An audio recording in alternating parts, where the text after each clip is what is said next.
Okay, so the next thing that we're looking for is friction points and kind of where people fall off. So you're taking the general public, then you're breaking it down to who is your potential customer, who is your lead, who is the person that can benefit from your product, what problem are you solving for them, and how are you going to go ahead and get in touch with them. So you're going to break down that, and what percentage of the population do you think you can reach, and have them know you. And then how many of those are going to be interested in what you're doing for them, what problem you're solving for them.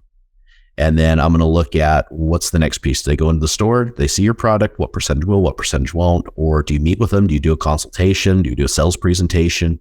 And then I'm taking that from some people will say no and some people say yes, or some people pick your product up and they go get in line, whatever it is.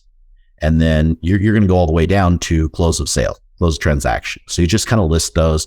I like to do it linear, like a timeline, and say step 1, step 2, step 3, step 4. Now, this is going to go ahead and help you make some decisions because it's going to tell you where your friction points are.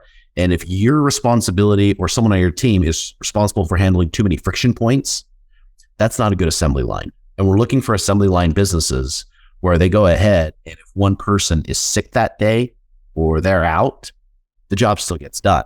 And so with an assembly line, A does something and passes it to B, B does something, passes it to C. Now, if B were out that day because they were sick, A could go ahead and do part of B's job just for a little bit, and C can do part of B's job. And so it's going to slow those two people down a little bit, but it doesn't stop the business.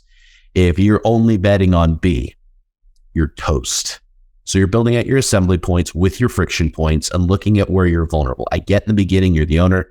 It's you're doing everything, you own everything. But the speed in which you can give up that assembly line process and where people fall out, the faster. So you're going step 1, here's everybody.